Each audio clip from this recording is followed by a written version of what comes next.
মোহাম্মদ সাল্লাল্লাহু আলাইহি ওয়াসাল্লামের জীবনের শেষ মুহূর্ত। মাত্র 2 মিনিট চাচ্ছি সবার কাছে, এড়িয়ে যাবেন না। মোহাম্মদ সাল্লাল্লাহু আলাইহি ওয়াসাল্লামের জীবনের শেষ মুহূর্ত চলছে। হঠাৎ সেখানে একজন লোক এসে বললেন, সালাম, আমি কি ভেতরে আসতে পারি? ফাতেমা রাদিয়াল্লাহু তাআলা বললেন, দুঃখিত, আমার পিতা খুবই অসুস্থ। ফাতেমা রাদিয়াল্লাহু তাআলা দরজা বন্ধ করে রাসূলের কাছে গেলেন। মোহাম্মদ সাল্লাল্লাহু আলাইহি ওয়াসাল্লাম বললেন, কে সেই লোক? ফাতেমা বললেন, এই প্রথম আমি তাকে দেখেছি, আমি তাকে চিনি না।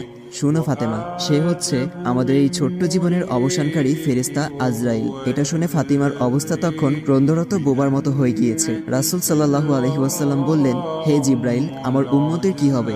আমার উম্মতের নাজাতের কি হবে? জিব্রাইল আলাইহি ওয়াসাল্লাম বললেন, হে রাসূল, আপনি চিন্তা করবেন না, আল্লাহ ওয়াদা করেছেন আপনার উম্মতের নাজাতের জন্য। মৃত্যুর ফেরেশতা ধীরে ধীরে রাসূলের কাছে এলেন জান কবজ করার জন্য। মালাইকাত মাউত আজরাইল আরো কাছে এসে ধীরে ধীরে রাসূলের জান কবজ করতে থাকলেন। পাশে দাঁড়িয়ে থাকা জিব্রাইলকে রাসূল বললেন ঘোঙ্গানির সাথে, ও জিব্রাইল, এটা কেমন বেদনাদায়ক জান কবজ করা। ফাতেমা রাদিয়াল্লাহু তাআলা তার চোখ বন্ধ করে ফেললেন। আলী রাদিয়াল্লাহু তাআলা তার দিকে উপর হয়ে বসলেন। জিব্রাইল তার মুখটা উল্টো দিকে ফিরিয়ে নিলেন। রাসূল সাল্লাল্লাহু আলাইহি ওয়াসাল্লাম বললেন, হে জিব্রাইল, তুমি মুখটা উল্টো দিকে ঘোরালে কেন? আমার প্রতি তুমি বিরক্ত? জিব্রাইল বললেন, হে রাসূলুল্লাহ, সাকারাতুল মাউতের অবস্থায় আমি আপনাকে কিভাবে দেখে সহ্য করতে পারি? ভয়াবহ ব্যথায় রাসূল ছোট্ট একটি গঙ্গানি দিলেন। রাসূলুল্লাহ সাল্লাল্লাহু আলাইহি ওয়াসাল্লাম বললেন, হে আল্লাহ, সাকারাতুল মাউতটা মানে জান কবজের সময় যতই ভয়াবহ হোক সমস্যা নেই, আমাকে সকল ব্যথা দাও, আমি বরণ করব, কিন্তু আমার উম্মাকে ব্যথা দিও না। রাসূলের শরীরটা ধীরে ধীরে ঠান্ডা হয়ে আসতে লাগলো। তার পা বুক কিছুই নড়ছে না আর।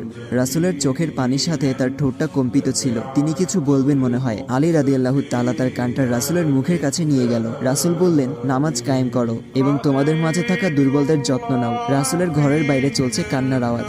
সাহাবীরা একজন আরেকজনকে জড়িয়ে ধরে উচ্চস্বরে কান্নারত। আলী রাদিয়াল্লাহু তাআলা আবার তার কানটা রাসূলের মুখের কাছে ধরল। রাসূল চোখ ভেজা অবস্থায় বলতে থাকলেন, ইয়া উম্মতি, ইয়া উম্মতি। আল্লাহ আমাদের সবার মাঝে বুঝদান করুন। ভিডিওটি ভালো লাগলে অবশ্যই শেয়ার করবেন।